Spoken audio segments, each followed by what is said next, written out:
আগের ভিডিওতে আপনাদের দেখিয়েছি গিরিডি শহরের দুটি জনপ্রিয় দর্শনীয় স্থান উসরি ফলস এবং খান্ডোলি ড্যাম। আর এই ভিডিওতে আপনাদের দেখাবো গিরিডি শহর থেকে মাত্র 90 কিলোমিটার দূরে অবস্থিত শিমুলতলা। শিমুলতলার যে কটি দর্শনীয় স্থান আছে এই ভিডিওতে আপনাদের সবকটি ঘুরিয়ে দেখাবো। এবং আপনারা হয়তো অনেকেই জানেন বাঙালির হাওয়া বদলের পশ্চিম নামে খ্যাত এই শিমুলতলা আজ থেকে 100 থেকে 150 বছর আগে বা তারও আগে এই জায়গাটায় প্রচুর বাঙালি লোকজন থাকতো। আসল কথা, সেই সময় কলকাতার কিছু বর্ধিষ্ণু পরিবার এইখানে এসে বাড়ি তৈরি করেছিলেন এবং উইকেন্ডে তারা একবার হলেও এই জায়গায় এসে থাকতেন, কেননা এই শিমুলতলার জল এবং আবহাওয়া এতটাই ভালো যে যেটা একটা মানুষকে রিফ্রেশ করে দিত। এবং আজও গোটা বাংলা তো বটেই, ভারতবর্ষের বিভিন্ন প্রান্ত থেকে এখানে লোকজন আসে এইখানকার প্রাকৃতিক পরিবেশকে উপলব্ধি করবার জন্য।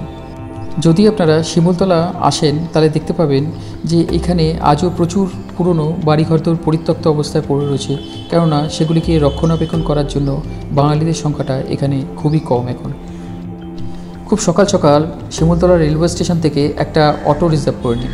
সে মোটামুটি 600 থেকে 650 টাকা নেবে এবং গোটা শিমুলতলা যে কটি দর্শনীয় স্থান আছে সব কটি আপনাদেরকে ঘুরিয়ে দেবে। সবার প্রথম আপনারা চলে আসুন শিমুলতলা রেলওয়ে স্টেশন থেকে 6 থেকে 7 কিলোমিটার দূরে অবস্থিত এই তিনছড়ি শিব মন্দিরে। শতাব্দী প্রাচীন এই মন্দিরটি ভগবান শিবকে উৎসর্গ করে নির্মাণ করা হয়েছিল এবং এই মন্দিরের পাশেই 200 থেকে 300 মিটারের মধ্যে রয়েছে একটি ঝর্ণা, যার নাম লীলাবতী ঝর্ণা। ওই ঝর্ণাতে যেতে গেলে আপনাদের এই মন্দির থেকে একটু যেতে হবে এবং তারপরে একটা রেল লাইন পড়বে, সেই রেল লাইন ক্রস করে গ্রামের ভেতর দিয়ে আপনাদেরকে ওই ঝর্ণা যেতে হবে। যদি আপনারা শীতকালে বা বসন্তকালে এই লীলাবতী ঝর্ণায় আসেন তাহলে এই ঝর্ণার সৌন্দর্যকে সেভাবে একটা উপলব্ধি করতে পারবেন না, কারণ দেখবেন বোল্ডার্সের মাঝখান দিয়ে কিছু ক্ষীণ জলের ধারা বয়ে চলেছে। কিন্তু এখানকার লোকজনের মুখ থেকে শুনলাম যদি আপনারা বর্ষাকালে এখানে আসেন তাহলে প্রকৃত এই ঝর্ণার যে সৌন্দর্য তাকে উপলব্ধি করতে পারবেন।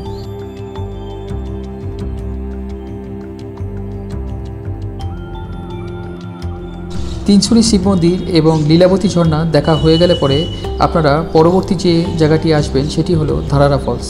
এখান থেকে ধারারা ফলসের দূরত্ব মোটামুটি 17 কিলোমিটারের মতো এবং যেতে সময় লাগবে 45 মিনিটের মতো। তিনছড়ি শিব মন্দির থেকে ধারারা ফলস আসবার সময় যে রাস্তা দিয়ে আপনারা আসবেন সেই রাস্তায় দেখতে পাবেন প্রচুর এরকম পুরানো বাড়ি, যেগুলি একটা সময় বাঙালিদের দ্বারা নির্মাণ করা হয়েছিল খুব যত্নের সাথে, কিন্তু আজ রক্ষণাবেক্ষণের অভাবে এরকম প্রচুর বাড়ি প্রায় পরিত্যক্ত অবস্থায় পড়ে রয়েছে।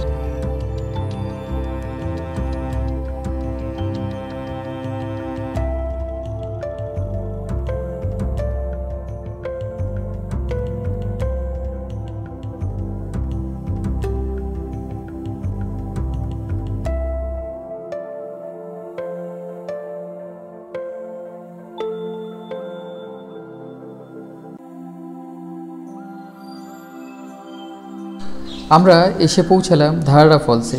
ধারারা ফলসের একদম শুরুতেই একটি মন্দির দেখতে পাবেন এবং মন্দির থেকে কিছুটা দূর গেলে পরে আপনারা এরকম সিঁড়ি দেখতে পাবেন, যে সিঁড়ি দিয়ে খানিকটা নেমে গেলে পরে আপনারা দেখতে পাবেন এই ফলসটি, অর্থাৎ এই ধারারা ফলসকে। শীতকালে আপনারা সেভাবে উপলব্ধি করতে পারবেন না, কারণ ধারারা ফলসের যে জলের স্রোত শীতকালে খুব একটা বেশি হয় না। তবে এখানে লোকমুখে শুনলাম যে বর্ষাকালে যদি এখানে আসা যায় তাহলে এই ফলসের প্রকৃত সৌন্দর্যকে উপলব্ধি করা যায়। শিমুলতলার একটি জনপ্রিয় পর্যটন স্থল হলো এই ধারারা ফলস এবং প্রতি বছর প্রচুর পর্যটক এখানে আসেন এই ধারারা ফলসের সৌন্দর্যকে উপলব্ধি করবার জন্য।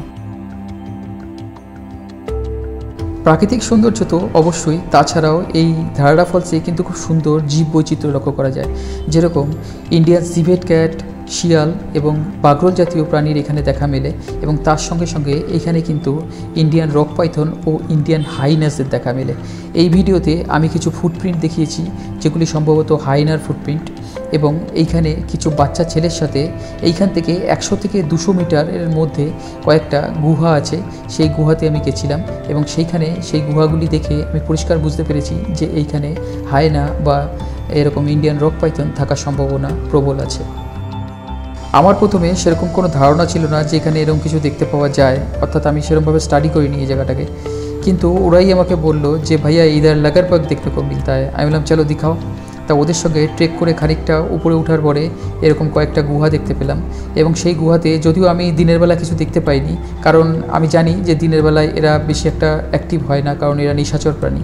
কিন্তু এইটা বুঝতে পারলাম যে এখানে পরিষ্কার ইন্ডিয়ান রক পাইথন বা হাইনার থাকার সম্ভাবনা আছে।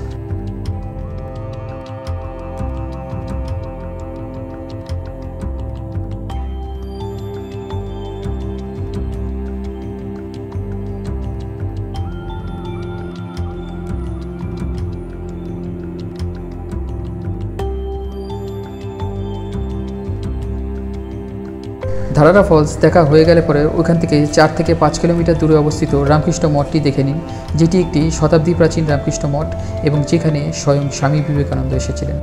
তবে একটা জিনিস আমার খুব খারাপ লাগলো এখানে এসে, যে এই মঠটির কোনো রক্ষণাবেক্ষণ নেই। এখানে কিছু লোকাল লোকেদের মুখ থেকে শুনলাম যে এইখানে যে শেষ মহারাজ ছিলেন তিনি গত 2-3 বছর হয়েছে দেহ রেখেছেন, তারপর থেকে এই মঠে রক্ষণাবেক্ষণ করার প্রায় কেউ নেই বললেই চলে, এবং লোকাল লোকেরা এখানে বেশ কিছু কাজবাজ করলেও সেইভাবে আর রক্ষণাবেক্ষণ কিছু করা হয়নি। এবং আপনারা ভেতরের ভিডিও দেখলেই বুঝতে পারবেন যে ভেতরে কীভাবে নোংরা হয়ে রয়েছে, এবং এত শতাব্দী প্রাচীন একটা জায়গা এবং যার এত গুরুত্ব, যেখানে বিবেকানন্দ নিজে এসেছিলেন, সেই জায়গাটা কীভাবে রক্ষণাবেক্ষণের অভাবে নষ্ট হয়ে যাচ্ছে।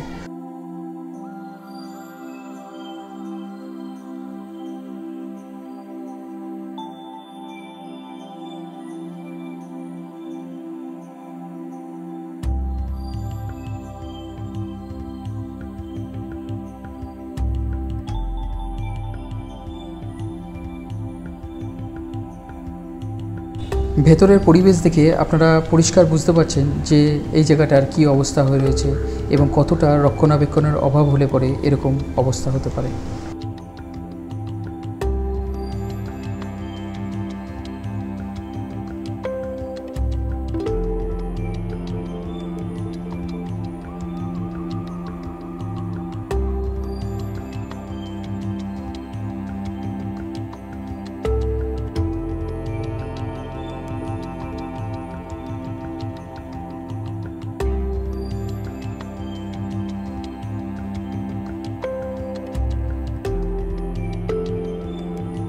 মঠের চারিদিকে খুব গভীর জঙ্গল রয়েছে, আপনারা দেখেই বুঝতে পারছেন, এবং একটু এগোতেই নজরে পড়ল একটি কমলা লেবু গাছ, এবং গাছে ভরে রয়েছে কমলা লেবু এবং পেকে রয়েছে। কি অপরূপ দৃশ্য দেখুন।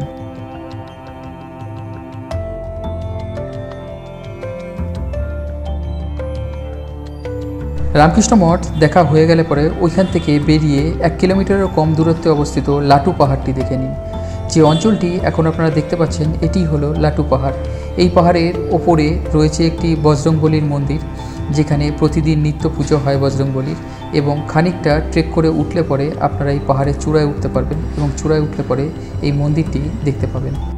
লাটু পাহাড়ের একদম চূড়ায় যদি আপনারা ওঠেন তাহলে এইখান থেকে একটা খুব সুন্দর বার্ডস আই ভিউ পাওয়া যায়, এবং সেখান থেকে শিমুলতলা রাজবাড়ি এবং রামকৃষ্ণ মঠ থেকে শুরু করে এই লাটু পাহাড় সংলগ্ন যে অঞ্চলটি আছে তার খুব সুন্দর একটা দৃশ্য দেখা যায়। এবং এই লাটু পাহাড় থেকে ঠিক এর উল্টো দিকেই 1 কিলোমিটারেরও কম দূরত্বে অবস্থিত শিমুলতলা রাজবাড়ি, যেটি আজ থেকে 40 থেকে 45 বছর আগেও একটি সুন্দর অবস্থায় ছিল, কিন্তু আজকে রক্ষণাবেক্ষণের অভাবে প্রায় ধ্বংসপ্রাপ্ত। এই ভিডিওতে আপনাদের দেখাবো শিমুলতলা রাজবাড়ি, যেটি দেখলে আপনাদেরও খারাপ লাগবে যে এত সুন্দর একটা হেরিটেজ প্লেস আজকে প্রায় ধ্বংসের মুখে।